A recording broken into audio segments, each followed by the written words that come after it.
Welcome to the Matt and John Show, where real patriots dive into real issues.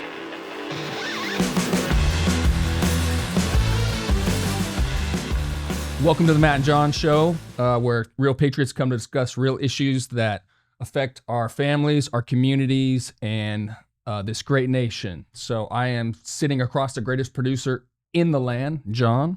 What do we got today? All right, Matt, we got a lot of cool stuff we're going to talk about today, a lot of kind of heartstring moments. We've got some controversial topics. We're going to be talking about the aftermath of Charlie Kirk and his memorial service. We're going to be talking about free speech. What are the limitations of it? Is it unlimited with the whole Jimmy Kimmel controversy and his show getting canceled and then being reinstated?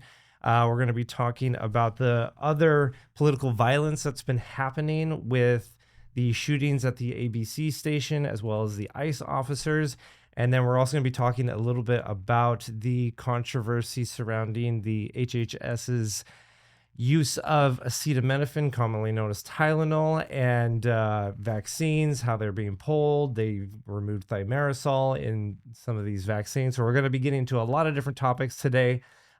So let's go ahead and start off with a tribute video to Charlie Kirk, and let's take a look. And the angels cry, holy,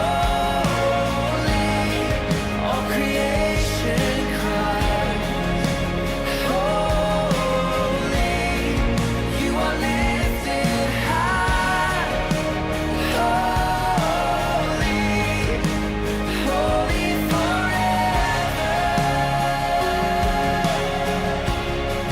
Hear your people sing, holy, to the King of Kings. Holy,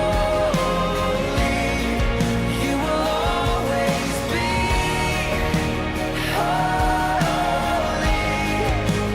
holy forever.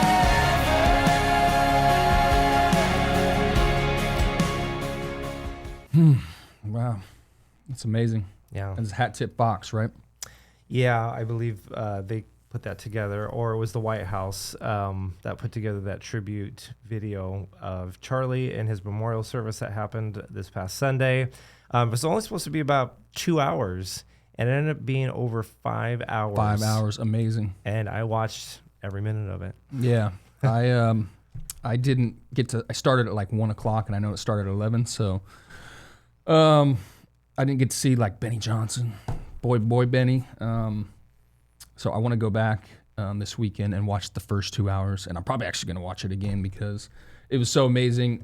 I've heard people refer to it as a revival, like the greatest, one of the greatest revivals in history. And I got to say, I agree that I've never heard our political leaders, our politicians, speak so much about the Word of God and all that stuff. And man, it was something special, definitely. It was tough to get through, but Yeah, absolutely. It was J.D. Vance who said that. amazing. Yeah, he said J.D. Vance said that he talked more about religion in the last 2 weeks Right. than he ever had in his whole political and public career. Yeah, and that's just Charlie's influence, like myself now too. And you don't know what you've started. Yeah, yeah. You don't know what you started. Yeah. So I'm more emboldened. I know John is. J.D. Vance talked about it. I thought Stephen Miller's speech was amazing, and he just ripped it. And then the most powerful moment of the night was, I can't remember if we talked about it last episode, but it definitely was Erica Kirk, saying that she forgives him. She is a much better person than I am. And that's what the Lord calls us to do. Anyways. Yeah. Yeah, no, great. I got to stop. Yeah, no, it's powerful because she's walking her faith. She's living it. Right. And I remember seeing a video that this man posted. His brother got killed. I don't know the details of the case, but he said that if Erica Kirk could forgive Charlie's killer in 11 days, then I can forgive the person who killed my brother. I don't know if this was the same thing you're talking about, but I saw on Daily Wire, Hat Tip Daily Wire, great job over there. But Tim Allen, Toolman, Tim the Toolman. You know, we grew up on Home Improvement. I remember. He actually came out. It was one of Daily Wire stories. Great job, Daily Wire. That he said because of Charlie Kirk or because of Erica Kirk, he forgives, I guess his dad. I don't know this, but that's what he said. Was killed by a drunk driver, and for the first time in his life, he can now forgive him and release that, anger and frustration and, vengeance, or I can't speak for Tim, but if that happened to me, I would feel something that is not appropriate. Yeah. You know what I mean? Yeah. I would feel something inside me that's dark and like I would want to seek, I guess, vengeance. I don't know. I'm just getting into, or I'm following God now, so I'm learning all this stuff as I go along. So well, if that makes sense. Erica is doing something tremendous. She's breaking the cycle of hate. She's breaking the cycle of vengeance. And she's telling people that, hey, we don't have to continue to hurt one another and seek vengeance and resort to violence, that we can walk a higher path and forgive our enemies and do exactly what Jesus Christ instructed us, is to love your enemies, pray for those who persecute you and use you, and everything that he taught us. And it was just such a powerful testimony. And I remember the camera cutting to the audience, and people were just literally in tears, and everyone felt it. It's amazing. Even those of us watching online who couldn't be there, it was just so palpable, her testimony, and it's going to ring out for eternity, and it's healing so many hearts. And a lot of people came to God through the events that have happened through the Kirk family. We just ask God to bless Erica and her beautiful family and continue to strengthen her as she has to come back to that place of forgiveness over and over again. And she started that declaration, but she's going to have to come back to it over and over again, and she's going to need all the strength she can. What a powerful example. Yeah, and I love the fact too that she is CEO now of Turning Point, and I love in her speech too, she said, you don't know what you have started. I'm going to carry on. I'm actually going to do more than what Charlie was doing. And I love it, man. Yeah. And she was able to get through that speech too, man. I don't think I could have done it. But she I loved it too when she opened it up. Before she started talking, you can tell she was praying and asking for God to give her the strength to do a speech like that. Woo. Yeah. Great job, Erica. Yeah. Let's go ahead and watch some of the highlights, some of the key moments from Charlie Kirk's memorial. While Charlie died far too early, he was also ready to die. He left this world without regrets. He did 100% of what he could every day. But I want you to know something. Charlie died with incomplete work, but not with unfinished business.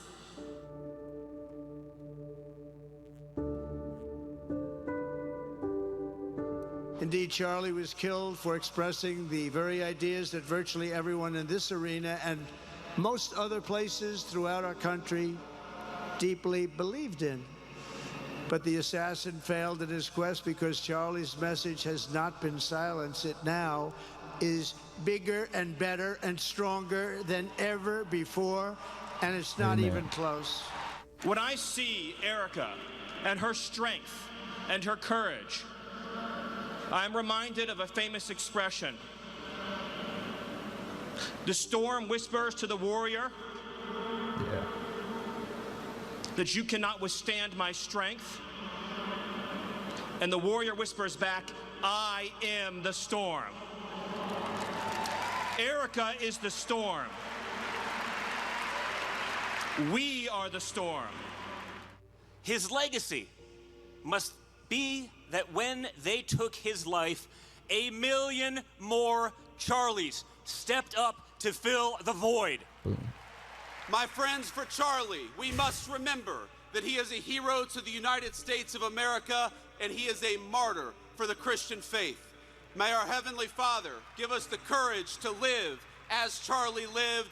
That is what we must do for Charlie. You ran a good race, my friend. I love you. We've got it from here. My husband, Charlie,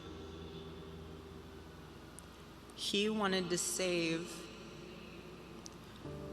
young men just like the one who took his life.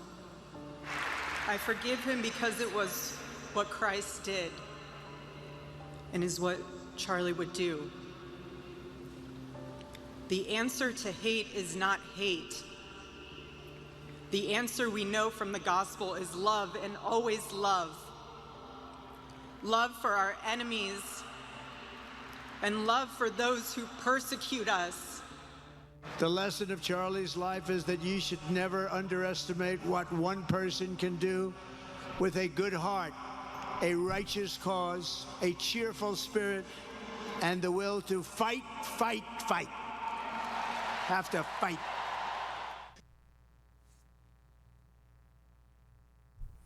Wow, that was from ABC News. I'm surprised. Great job. Hat tip ABC. Yeah. So was good. What? Just again, what a wonderful, wonderful tribute it was to Charlie Kirk, and anybody who watched it or was present there was definitely uplifted. And even if you're not of the Christian faith, there was so many principles of forgiveness and love that we can all identify with. How to be a good human being. Yeah. Whether you believe in a God or no gods, just how to be a better human being. Yeah.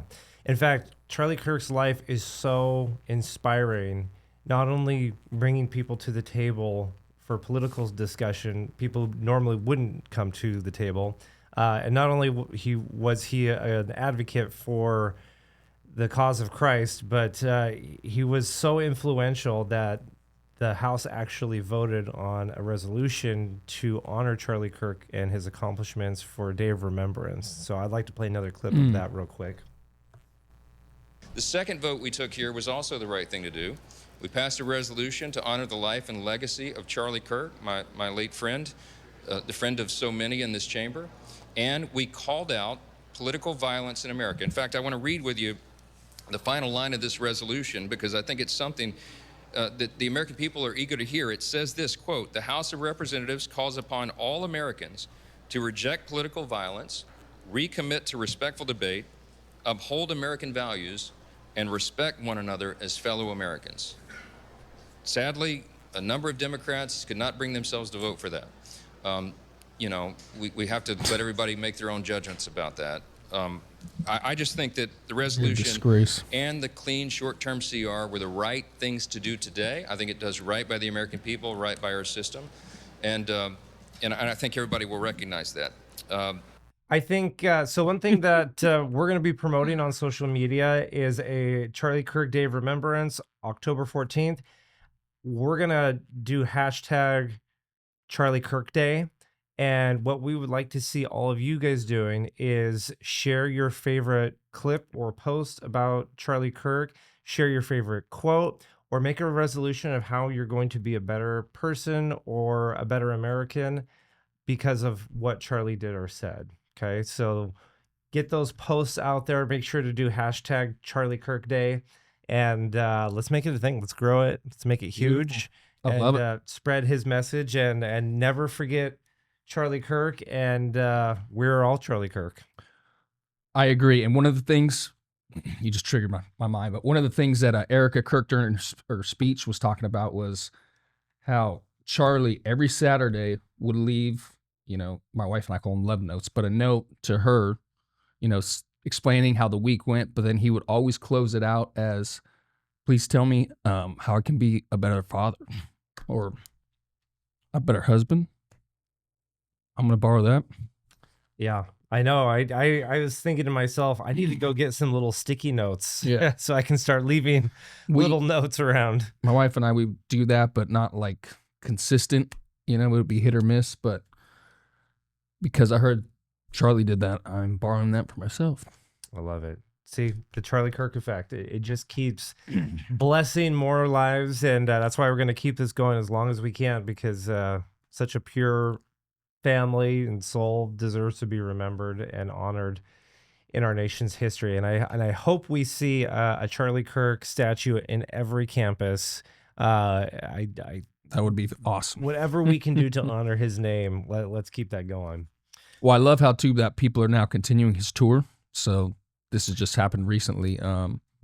Michael Knowles did the Minnesota one. I'm not 100% sure, but I think that was his next stop. So Michael Knowles, I believe it was Monday, did the answering the questions, everything, like Turning Point. It was a Turning Point USA thing, and I watched the whole thing, and Charlie Knowles nailed it. You know, they had people come up to the mic and ask their questions and do all that stuff just like how it was previously. So great job, Charlie. Great job, Turning Point. Keep it going. Yeah. More. And I've heard, I'll need to confirm this, but I know Megyn Kelly was I heard that also, today. Yep. Yeah, she was also on one of the tour stops, and she did a really good job. She's very articulate, very well-spoken, very, very good at this type of town hall question and answer format. And I believe she's going to be coming to Glendale and appearing on stage with Erica Kirk. So I will double check that. So if we have the opportunity to maybe go see one of the Turning Point events, I think that would be a really good opportunity. That would be fantastic. Yeah. No. We would Sign me up. Yeah, we would love to support Turning Point in any way that we can. So thank you for pointing that out. Now, is that for because his actual funeral is this Sunday, right? Am I correct on that? You know, I don't know the details. I know there's been, personal family viewings, and I don't know all the details of any more funeral or memorial services. So good question. Yeah. We'll have to. I thought I heard somebody say they're going, and it was a Sunday, maybe not this Sunday, but they were going, they were going to attend. Yeah. So unfortunately, not everybody has caught the vision and the message of the Charlie Kirk effect. There are those on the other side who have very viciously and cruelly mocked both Charlie Kirk and Charlie Kirk supporters and sympathizers, and have essentially danced on his grave. And it's definitely pouring salt on a wound. And a lot of those people have lost their jobs, thank goodness, because we don't want those kind of people working for businesses. But there was one particular incident that caused a lot of controversy, and that was with the whole Jimmy Kimmel comments that he made on his late night show. And I'm going to go ahead and play a clip that kind of lays out the details of it and the timeline of everything, and then we're going to talk about it when we come back. We hit some new lows over the weekend with the MAGA gang desperately trying to characterize this kid who murdered Charlie Kirk as anything other than one of them, and doing everything they can to score political points from. Here's everything you need to know about the off-key monologue that got Jimmy Kimmel's show pulled indefinitely. The controversy began during Monday's show when the late-night comic started off by claiming that MAGA was using Charlie Kirk's assassination to score political points. But Kimmel didn't stop there. He went on to call out President Trump, who is scheduled to deliver a speech at Kirk's memorial service on Monday, for what he deemed to be an insufficient reaction to the murder. In between the finger-pointing, there was grieving. On Friday, the White House flew the flags at half-staff, which got some criticism. But on a human level, you can see how hard the president is taking this. My condolences on the loss of your friend Charlie Kirk. May I ask, sir, personally, how are you holding up over the last day and a half, sir? I think very good. And by the way, right there, you see all the trucks? They've just started construction of the new ballroom for the White House, which is something they've been trying to get, as you know, for about 150 years. And it's going to be a beauty. Yes. He's at the fourth stage of grief, construction. Demolition, construction. This is not how an adult grieves the murder of someone he called a friend. This is how a 4-year-old mourns a goldfish, okay? Kimmel then doubled down, sharing that it wasn't the first time since Kirk's murder that Trump redirected a question about the Turning Point USA founder back to the White House ballroom. And it didn't just happen once. When I heard it, I was in the midst of, building a great, for 150 years, they've wanted a ballroom at the White House, right? They don't have a ballroom. They have to use tents on the lawn for President Xi when he comes over. If it rains, it's a wipeout. And so I was with the architects that would design. It's going to be incredible. And they came in, they said, Charlie Kirk is dead. I didn't know what they meant. I said, he was dead. Charlie Kirk was shot. And they thought he was dead because it was so horrific, And I said, dead. And then we installed the most beautiful chandelier. Sconces, you wouldn't believe. There's something wrong with them. There really is. I mean, The backlash to Kimmel's monologue was swift, including from the Federal Communications Commission chair, Brendan Carr. The President Trump appointee blasted Kimmel's remarks and urged affiliates to preempt his program during an interview with conservative podcaster Benny Johnson. Change needs to happen on Kimmel, Carr said. Nexstar Communications, which operates 23 ABC affiliates, announced it would no longer carry the program due to Kimmel's remarks. Hours later, ABC took Carr's words and Nexstar's actions to heart and canceled the show indefinitely. Sinclair Broadcasting took things even further, announcing that the suspension wasn't enough and vowing to yank Jimmy Kimmel Live from its stations until the host apologizes directly to Charlie Kirk's family and donates to his political activist group. The company also demanded that formal discussions are held with ABC regarding the network's commitment to professionalism and accountability. Kimmel's removal has sparked fierce debate, with critics accusing ABC and its parent company Disney of bowing to political pressure, as President Donald Trump cheered the suspension. All this as the dominoes continue to fall and true extent of the fallout has yet to be seen. Donald Trump is an old-fashioned 80s movie-style bully, taking your lunch money. And two things he loves, lunch and money, okay? I don't like bullies. I played the clarinet in high school, okay? Kimmel defiant and not backing down on his second night back after his 6-day suspension. The late-night host tackling the president's Truth Social attack line by line. You can't believe they gave me my job back. I can't believe we gave you your job back. Kimmel's viewers want him to be a free speech warrior, and he seems happy to take up that cause. And it That's seems Brian to be Stelter. working. Kimmel's ratings and viral views are soaring. 14 hours after last night's monologue was posted, it had more than 5 million views on YouTube. You know, a lot of people watched our show last night. I got so many texts from so many people. It made me realize how many of my friends are never watching the show at any other time. Tuesday's ratings shot up to 4 times Jimmy's average, even with 23% of the country unable to watch because of Nexstar and Sinclair stations' blackouts. We are still not on the air on a number of ABC affiliates, including Seattle, Portland, Washington, D.C., Nashville, New Orleans, St. Louis, Salt Lake City, about 30 more. Okay. So, obviously, he made some off-color, disrespectful comments to both the President Trump and to Charlie Kirk's family.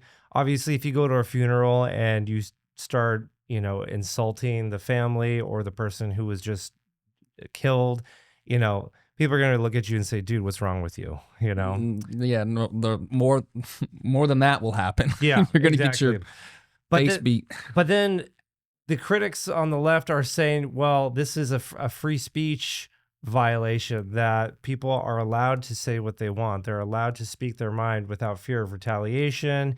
And Jimmy Kimmel is allowed to do that as a public figure, right, and to exercise his free speech. And so the question that I'm going to pose today and to all of our viewers out there is, are there limitations to free speech?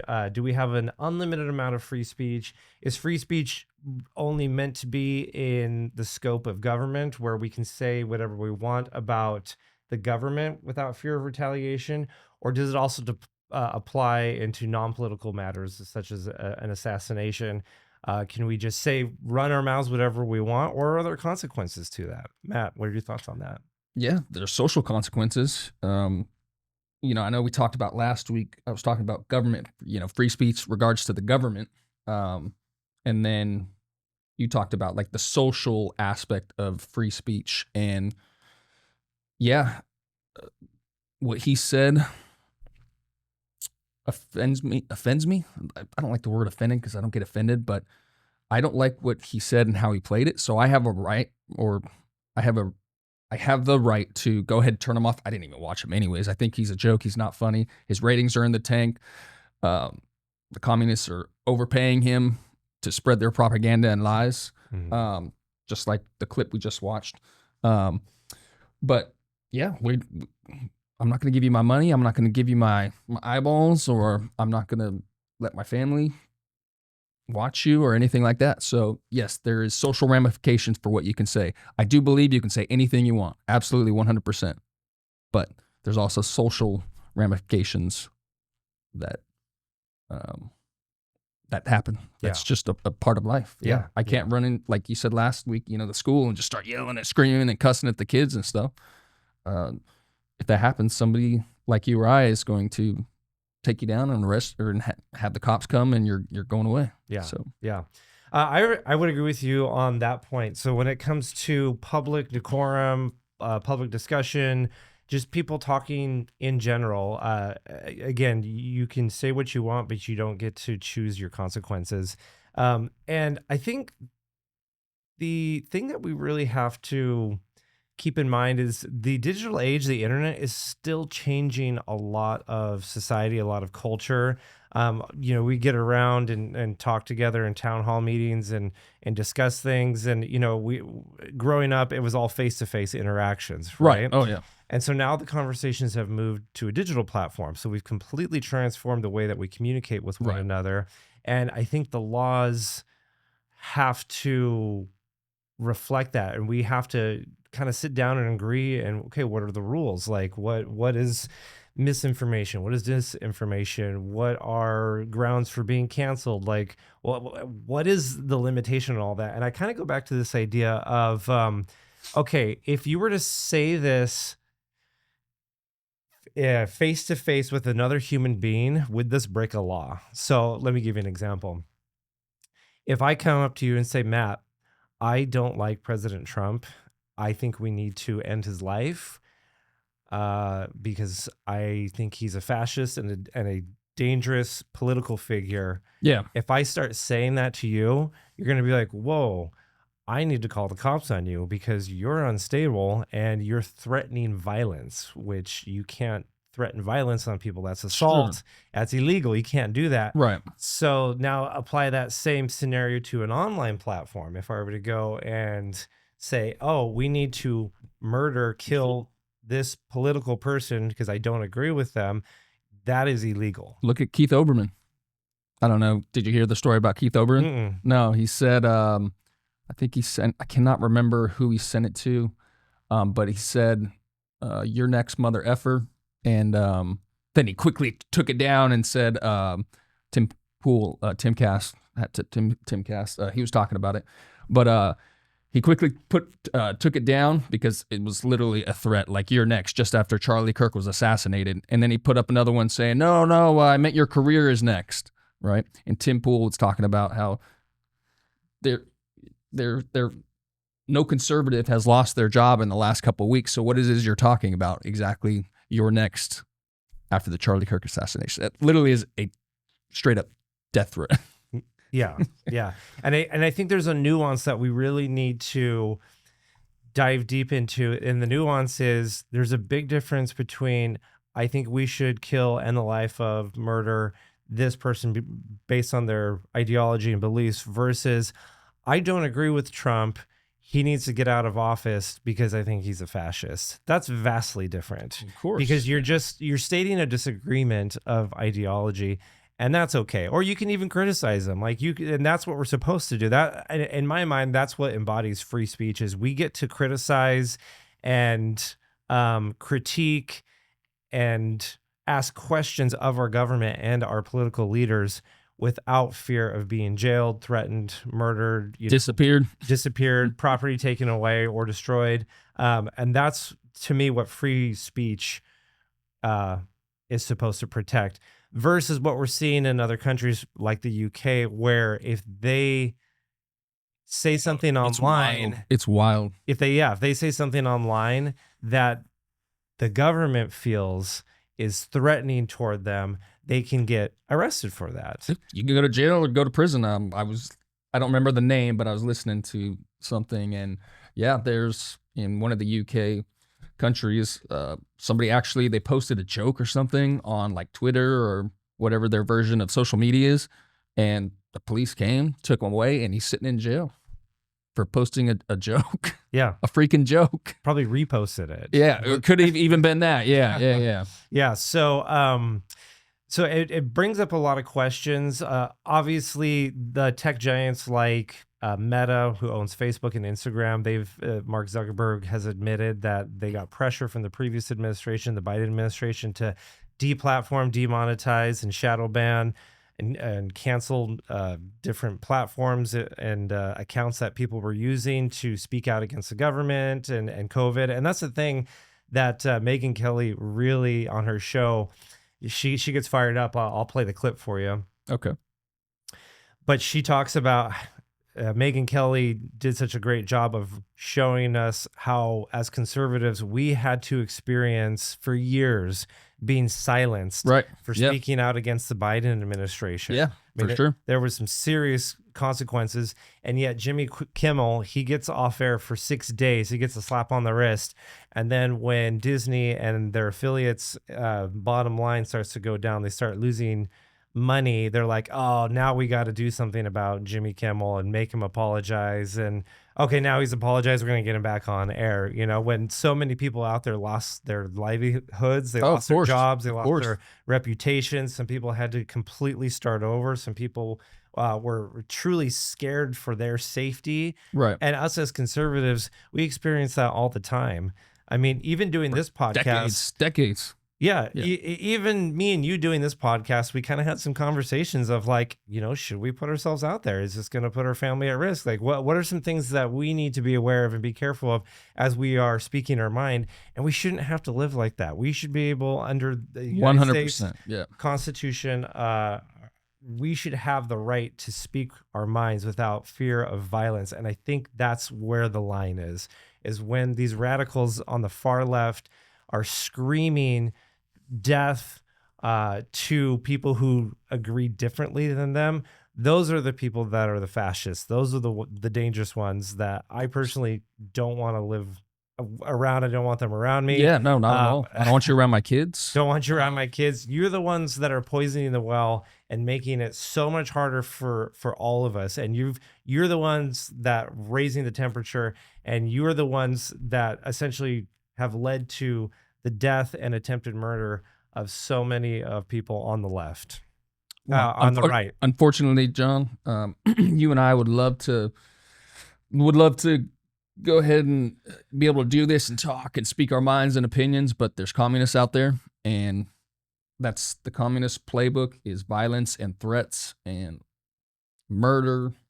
And so, yeah, it's coming into this field, you know, they're out there and they're going to hate listen and they're going to try to shut us down and tell us to be quiet, but that's not going to happen. So don't even try. Just listen to another show, man. Yeah. Just listen to another show. So for all of you listening out there, I want to speak very plainly. If you have ever been cautious, afraid, or concerned about speaking on political topics, my encouragement to you is to find your courage, just like Charlie Kirk did. Find your courage to speak your mind. If you see something, say something. Speak your truth. If evil is happening around you, denounce it or stop it if you can. Too many of us are too scared to get on social media or to go out in our communities and just stand up for what we believe in. But the reality is, if we don't check evil, then evil wins, and we won't have a country in a generation or two. And our kids are going to have to grow up in a world where they can't be free, they can't speak their mind, and their totalitarian overlords are going to dictate everything in their life, and we don't want that. So say something now before we go down that dark path. Yeah, no, Reagan said it best. I think it was freedom is one generation away from being lost. And the communists have had 50, 60 years, which has brought us to this current day where men can become women. Men can go into women's locker rooms. So as much as I would love to not have to do this type of stuff, I'd rather just have a barbecue on on Sundays, have the family, friends over, watch some football. Unfortunately, we can't. So Yeah. Does that make sense? Yeah. It does.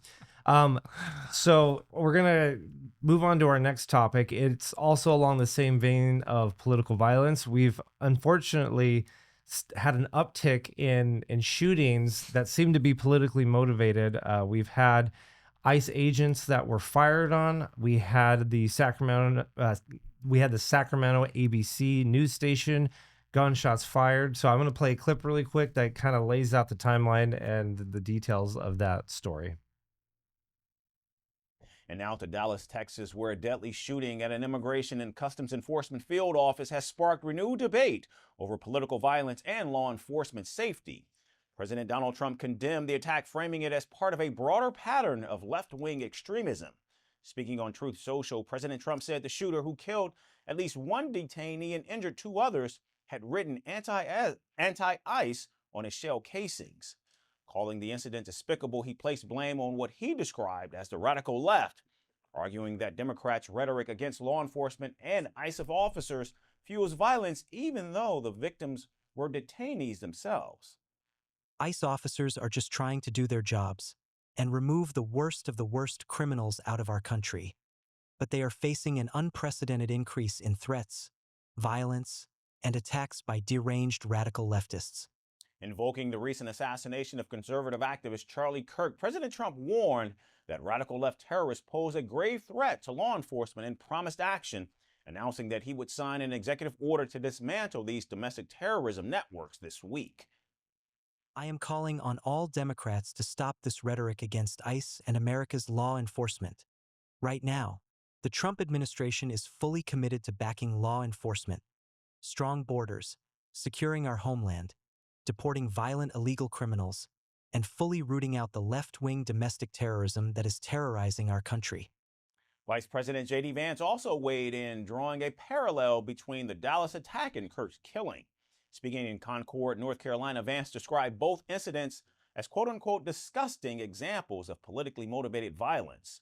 He said the Dallas shooter was politically motivated to go after law enforcement and called for an end to the rhetorical assault on those enforcing U.S. border laws, urging both Democrats and Republicans to honor and protect officers.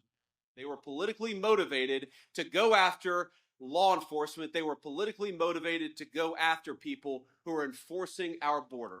And I think that is the most disgusting thing. The very people who keep us safe ought to be honored and protected and praised by Democrats and Republicans alike. It is time to stop the rhetorical assault on law enforcement. Because here's what happened. The Dallas shooting unfolded early on Wednesday when a gunman identified as 29-year-old Joshua John opened fire on the ICE field office from a nearby rooftop. Authorities say the shooter fired indiscriminately, including at a van in the building's secured entryway, killing a detainee and critically wounding two others before taking his own life.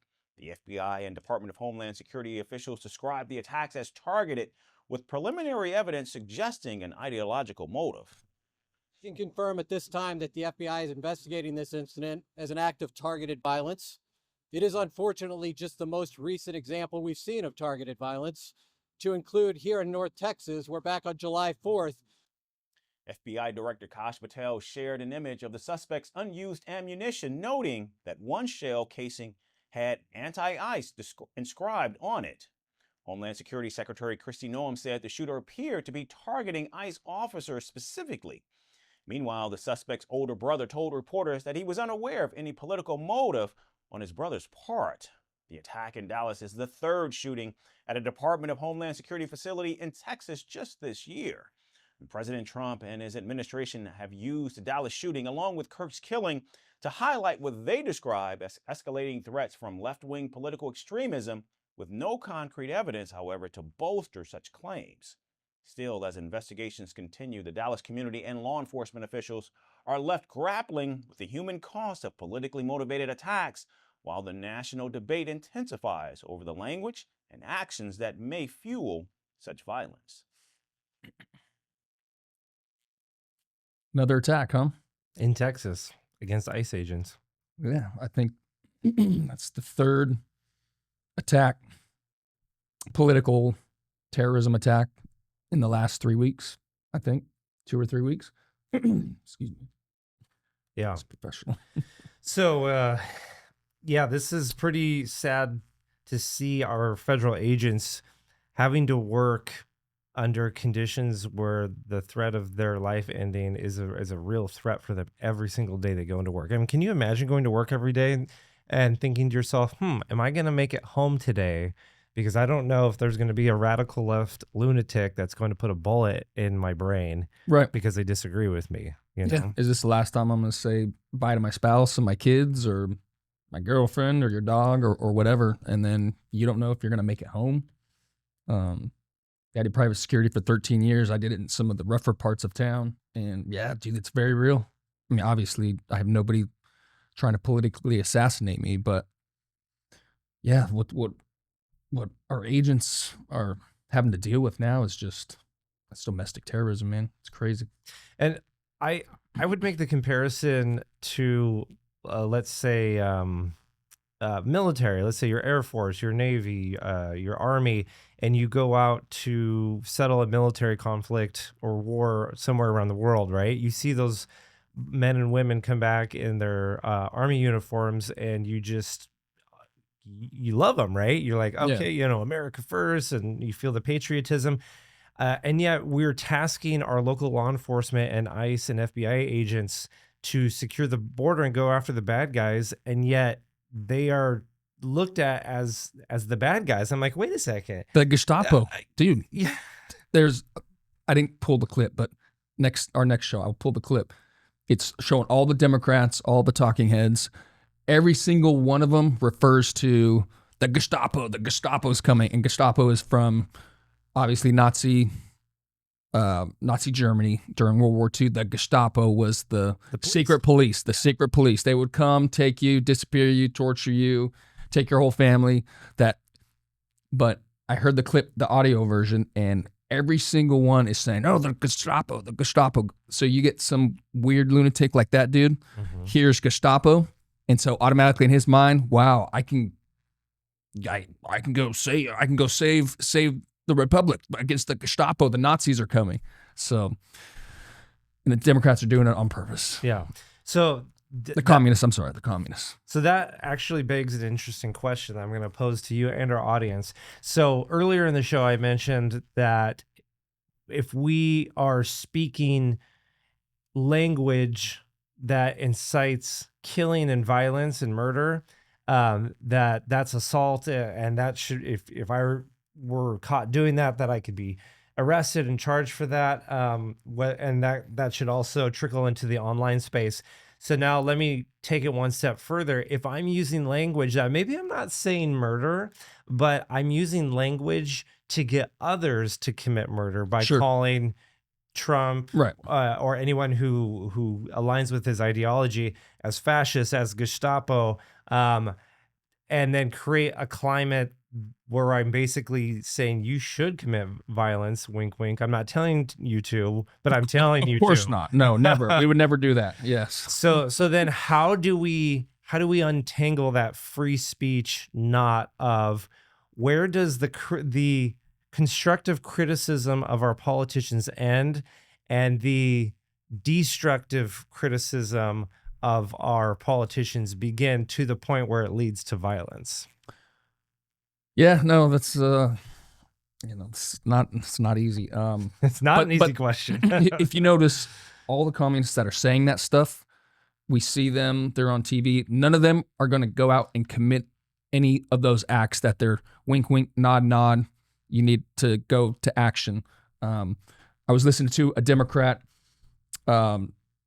speak earlier today on, I think, Jesse Kelly's podcast, and Hat Tip Jesse Kelly, and she was saying, all of you out there, you need to increase your risk tolerance, which what she was talking about was breaking laws. Risk tolerance meaning break laws, vandalize, riot, do that type of stuff. But she didn't come out and say it, but that's what she said. I think that's what you're talking about. Yeah, the hint, hint, nod, nod, wink, wink. Yeah, that's, I mean, you know. Yeah. So I think maybe we need to turn to the good book, the Bible. I would say so, yeah. To maybe kind of get a moral barometer of measuring a person's free speech. And I think it's kind of two principles. There's the wolf in sheep's clothing parable, where they outward they look like sheep, but inwardly they're ravening wolves. Of course. And they're there to destroy. Right. And then the other principle is by your fruits you shall know them. So a good tree can only bring forth good fruit, and a bad tree can only bring forth bad fruit. And so if these politicians are using language that is a little questionable, let's look at their voting record. Let's look at who their donors are. Let's look at the type of people that vote for them, who they endorse, what kind of committees they sit on, follow the money, like all these things. We start, and that's why we need really great investigative journalism. People out there that can really do deep dives into these politicians and these public figures, right? So we can understand what kind of person they really are. And expose them. And expose them. And so that's how we're going to cut through the lies, the deception, the ambiguous speech. Right. And when they start to use language that could be construed for political violence, then we can just call them out on their hypocrisy and let the truth destroy them. Correct. Yes. Light. Bring the light forward. Absolutely. So that's how we're going to win. As conservatives, as people who support Trump, the MAGA movement. As American patriots. As American patriots, right. We don't deal in the shadows. We work in the light. And the truth will set you free. And so we're going to continue to do this podcast. We're going to continue to have more political discussions. We're not going to resort to violence because we are better than them. We are not going to sink to violence.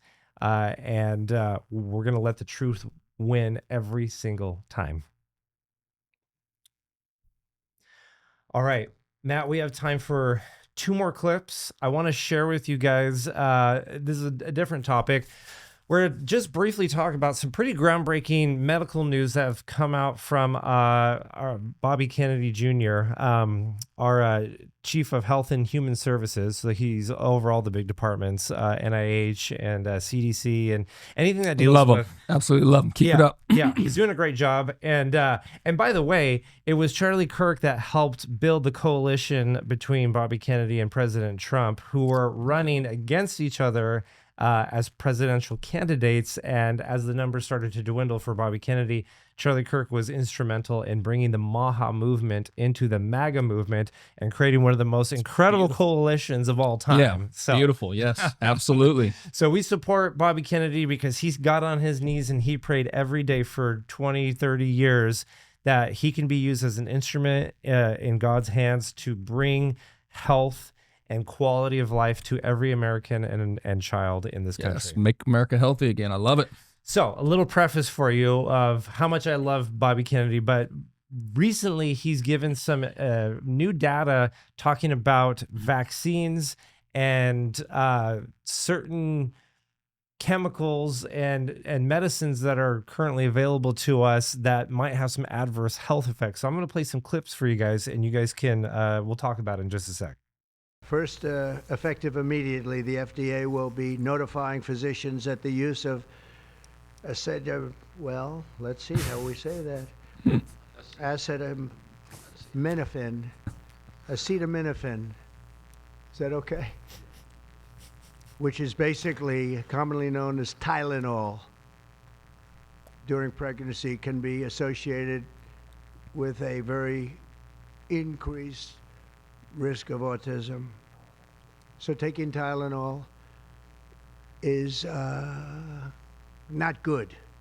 All right, I'll say it. It's not good. The president there just moments ago, as you heard him, alongside him, HHS Secretary Robert F. Kennedy Jr., as well as CMS Administrator Dr. Mehmet Oz and others, all claiming as well there is a link that they say they have found between autism in children and the pain reliever acetaminophen, of course known as Tylenol by its brand name, when used during pregnancy. Now, let's reset here with the facts of what we do know and the science. Acetaminophen is currently considered the safest pain relief option for pregnant women. Administration officials now are advising women, however, not to use it early in pregnancy unless they have a high fever. The health secretary saying that at this point there are no other options, so that doctors should still use their best judgment, but then went on to warn that they believed as well that this was associated with potential liver toxicity, even claiming it could prolong viral illnesses in children. The administration, as part of this announcement today, is also saying that folinic acid, that's a supplement, also you may know it as leucovorin, is a way to decrease the symptoms of autism. But with Tylenol, don't take it. Don't take it, sadly. First question, what can you take instead? It's actually, there's not an alternative to that. And as you know, other of the medicines are absolutely proven bad. I mean, they've been proven bad with the aspirins and the Advils and others, right?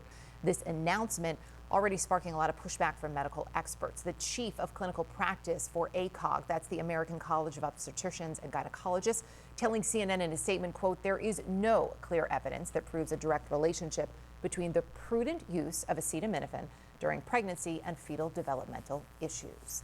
Yeah, pretty crazy. So now This is wild. So let's be clear on what President Trump is saying. He was given a study, I believe by Harvard, that there is a causal link between taking acetaminophen and autism Right. amongst pregnant women.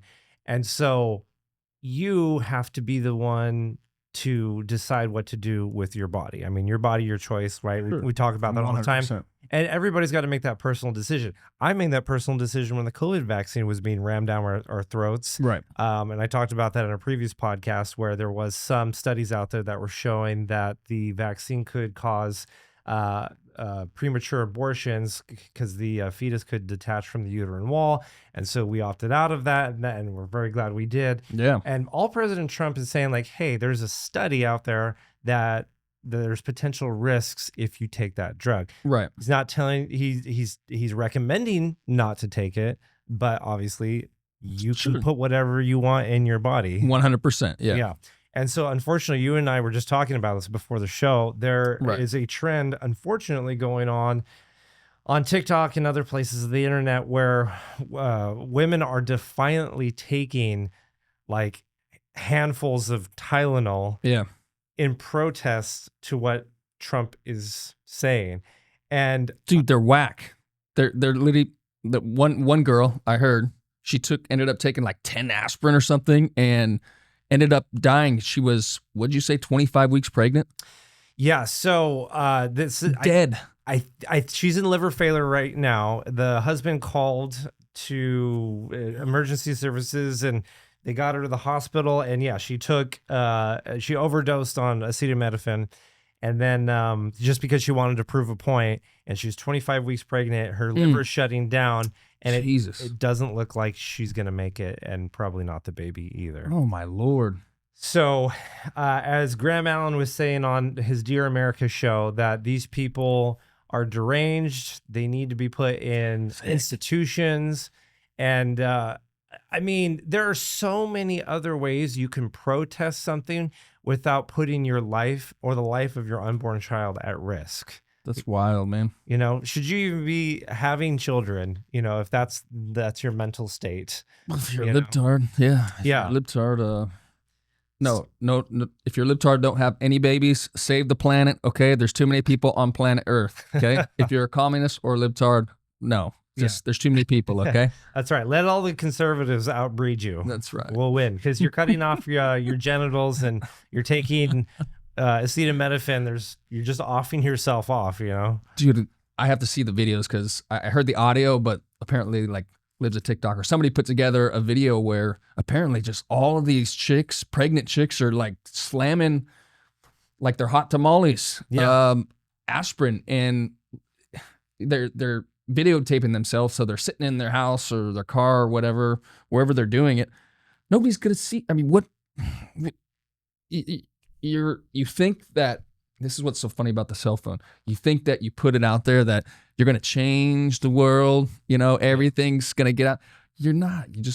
You're hurting yourself, and you look like a fool. Yeah, Anyway, exactly. anyways. And sadly, and I hope this sends a very clear message to everyone else trying to get on this trend that, first of all, don't get on this trend. This is extremely dangerous. And why would you put your child at risk? Who does that? What kind of evil parent would use their unborn child as a political prop and take their life? It's so evil and so dark, and it's just, I can't even put it into words. I mean, what are you proving?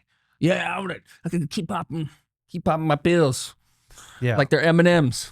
Yeah. So let me play you one more clip that we have regarding the whole health and vaccine debate that talks a little bit more about what HHS is doing. America's vaccine rules are changing fast under RFK Jr., including a new ban affecting flu shots. Madeline Rivera has more on that. Vaccine policy is changing quickly under HHS Secretary Robert Kennedy Jr.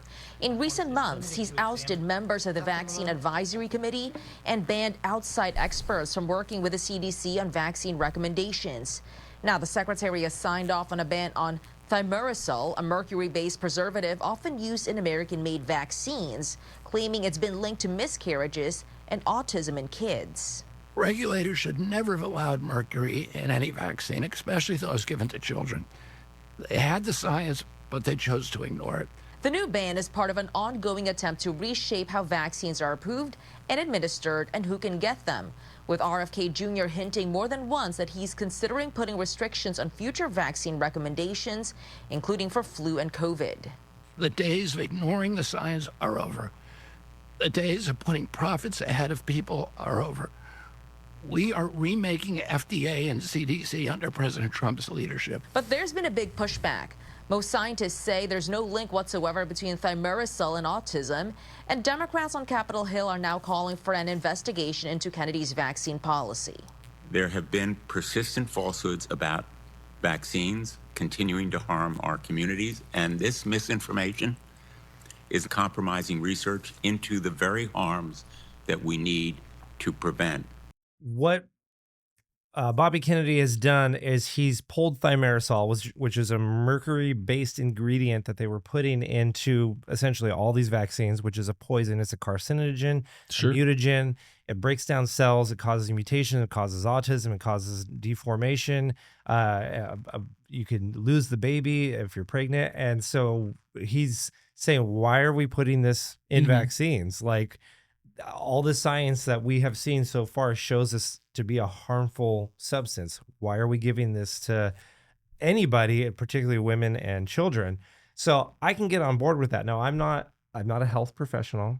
I'm not a scientist. I'm not a biologist. I did take AP biology though. So there you go. I can understand this stuff at least on a competent level. Sure. But my understanding when it comes to the whole idea of vaccines is that you take a weakened, broken down, non-transmissible version of that particular disease or pathogen, and then you literally inject it into somebody's arm, and then they can biologically code the white blood cells to create antibodies, create the antibodies.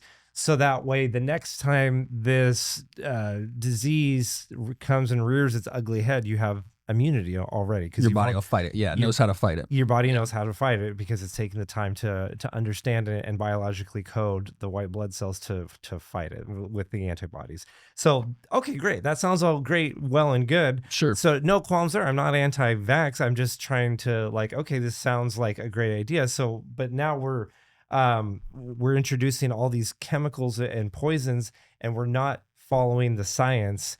And we're burying the research. And if there's any risk at all, we cover that up and we still push this product out to the public in the name of either public safety or the almighty dollar. But it's the science, right? We have to trust the science, just like they said about COVID and the lockdowns. Trust the science, right? Trust the experts. So I don't know. As I've gotten older, I've become way more cynical. And if somebody says you got to trust the experts, now I go, I don't know. I'm going to look at the other side. Like I'm going to look at the opposite first before I do whatever the expert, quote unquote, expert is saying. Now, I don't know. You said, what's it called? Thimerosal. Thimerosal. Okay. So you're going to have to take this one because I haven't heard or studied anything about it. So feel free. I'm going to shut my mic off. Yeah. The mic is yours. Yeah. So the other thing that RFK was doing was he pulled contracts for 22 different vaccines with different big pharma companies to the tune of $500 million. Because they're mRNA vaccines, and specifically mRNA vaccines. This is my understanding. Again, I'm not an expert, but it specifically targets the mRNA protein, I believe, of that spike protein. Yeah, of that particular strain or virus.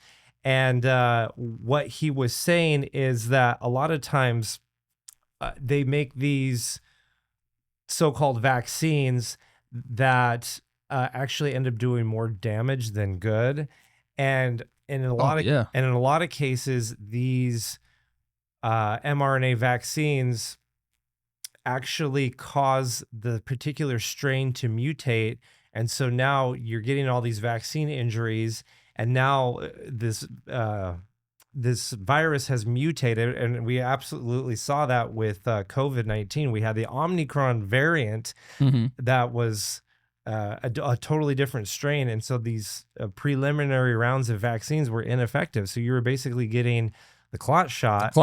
You were damaging your heart with myocarditis. Sure. You didn't know it. And you're starting to get all these vaccine injuries, and it didn't do you any good. But you thought you were doing the right thing. You were being a good citizen. You were taking care of your health and helping grandma or grandpa, and there was not long-term science to back it up. And there was so much mismanagement, and so many people dying, so many people still dying and having adverse health effects. And now Bobby Kennedy has pulled the plug on it and said, no, we're not doing this anymore. We're going back to the drawing board. We're going to do we're doing sound science. The mRNA vaccines have just not proven to be safe and effective. So we're going to try a different approach, a different angle on that. And that's something I can get behind. Now, just to be clear, I'm not an anti-vaxxer. Like, if there's decades of research, it's been proven to be effective, like, absolutely, let's get behind it. But then I also start to question, why are we giving vaccinations to babies in their first year of life? Why did my little baby girl who's just born, why did I give her a Hep B vaccine, which is a sexually transmitted disease? Babies are not born broken. I saw that on a clip, and that really got to me one time. When I was watching that, is this idea of babies are not born broken. And so let's let their bodies develop, let them get natural immunity, give them as many opportunities to grow and develop and be healthy. And then as they get older, let's introduce safe and effective vaccines. That's what I'm all for. And I think that most Americans would be in favor of that as well. Well, I was listening, I heard a statistic today that 1 in 12 kids in California is diagnosed, quote unquote, with autism. And 20 years ago, 30, 40, 50 years ago, it was like, I don't remember, some small 1 out of 100, something 2 out of 100, something crazy. Now it's 1 out of 12. So as far as the vaccines, my wife was telling me a while ago that the vaccine schedule now, if you have a baby, it's something like massively. It's like it's 72 or something like that. Crazy. Yeah. What the heck? I mean, so there's definitely something going on. And we got to get to the bottom of it. So something has changed. The human body has survived for 30, 50, 100,000 years, however long it has. There's, it can heal itself, but anyways. Vaccines, certain vaccines, And to your point, the idea that a lot of these unproven, untested vaccines, they're not their therapies. Like, that's what the COVID shot was, the clot shot was. Yeah. It was mRNA. It wasn't a vaccine is supposed to protect you and then you can't spread it. Yeah. And it wasn't doing either of those. Either. Yes. Yeah. What I was thinking was this, I have my train of thought. It was there. We're talking vaccine, babies. No, vaccines. It's gone. Crap. It's okay. Yeah. Sorry, that thought is gone. It's all good. But yeah, I'm in favor for healthy, safe vaccines. We want everyone to be healthy, and I think Bobby Kennedy is taking our country in the I remember what I was gonna say. Vaccines. The thing that people don't talk about is because our public health administrators don't feel that Americans were getting all 72 vaccines quickly enough, they started mixing the vaccines together and essentially creating a chemical soup. And they have no idea what those vaccines in the same vial mixed together does to you. Yeah. Getting injected in your arm. They have Chemical, no idea. Yeah. When you start chemicals mixing. Yeah, I've never heard that, really. Yeah. So we're just a bunch of lab rats. They're like, okay, well, they're not going to come in and get a vaccine every year. So we're just going to throw them all together, create this chemical soup, put it in their bodies, and let's just see what happens. Yeah. You know? Do you ever get the flu shot or anything? I do not. I do not either. Because none of my family is. I mean, you're going to get sick. I know my body's going to take care of it. After 7 days, I'm back to happy Matt. Yeah, back in college, they used to say, "Oh, get your flu shot, get your flu shot." Well, every time I got the flu shot, I ended up getting sick. And I'm Really? like, yeah, I was like, well, I'm just going to take my chances with my own natural immunity. Yeah. And once your body gets sick, it now can fight. You know, it's stronger. Your immune system is actually stronger. Yeah. If you notice, at least this is just anecdotal for me, but you have germaphobes, everything's wiped down, and they're always worried about not getting sick, and germs, and they end up being the most sickest meaning they get sick the most during, the flu season or whatever. Bacteria, it's good. Your system knows how to fight it. Our immune system is an amazing, beautiful thing. And I just always find it funny that the germaphobes are the ones that are always sick. Yeah. And I have to think it has psychologically has some part in that also. Yeah. Like the thing you fear, it'll come upon you. I think that was from the Bible. Norman and Vincent Peale said that. The thing I greatly feared have come upon me. So it's like whatever your mind focuses on, you're going to get more of it. Yeah, kind of like there's nothing to fear but fear itself. Yeah. Kind of idea. Yeah. Yeah, I like that. So I think kind of in summary of all the topics we talked about today, there's this whole idea of free speech, either free speech in the political arena, free speech with your body and what you can put in it, this whole idea of public safety versus personal freedoms. And I think that at the core of our American values, that's who we are as Americans, is we celebrate our personal freedoms as one of the greatest hallmarks of our values versus giving our rights and freedoms away to the government in the name of public safety. Yeah, for sure. And so we have to keep fighting. We have to keep talking. We have to keep, fight.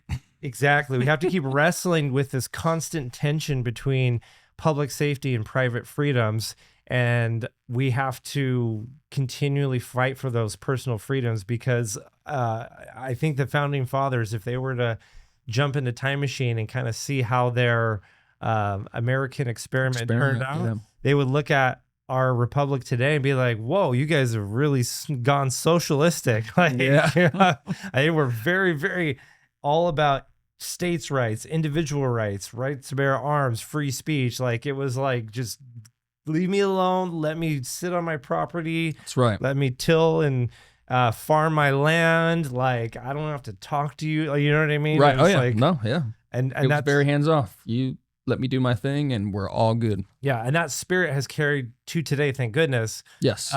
But there's just this pressure, this constant pull to go more socialistic and have the government in every little aspect of our life, and we have to continue to fight against that, or else we're going to fall and become a communistic hellhole. Every civilization, every country it always ends up towards there. So Yeah. the farther generations you get along from the founding of that country and the truth, it's just, it goes downhill. No country's ever survived it.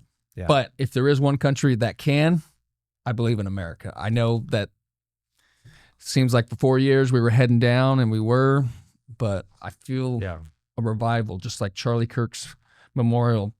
I feel a revival of the American spirit, and I see it and I feel it, and it's beautiful. I agree. I love it. I love it. We're going to keep it going. Yeah, couldn't have said it better myself. Awesome. Well, Matt, any other thoughts? Do you think we covered it all pretty good? Woo, yeah. Nah, I put on a long show today. All right, man, I'm tired. I'm ready for nap time. Yeah, we got to go get some lunch. Okay. No, so yeah, final thoughts. Let's see. I'm going to do, go ahead and email.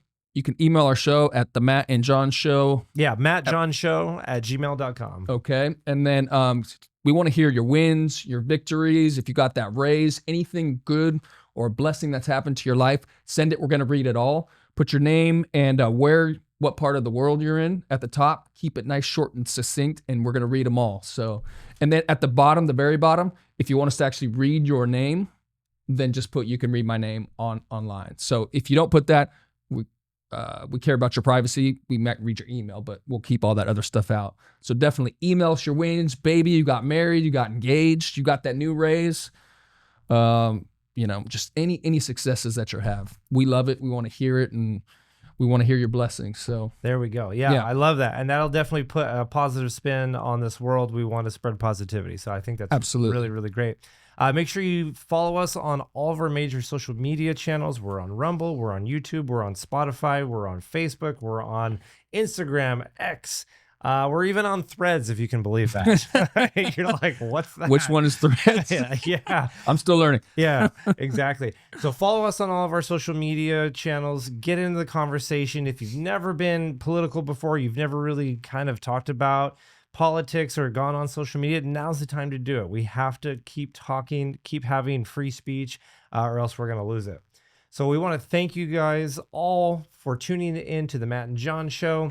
Together, we're keeping the flame of liberty alive and shining the light of truth. Stay strong, stay free, and until next time, God bless America. God bless America.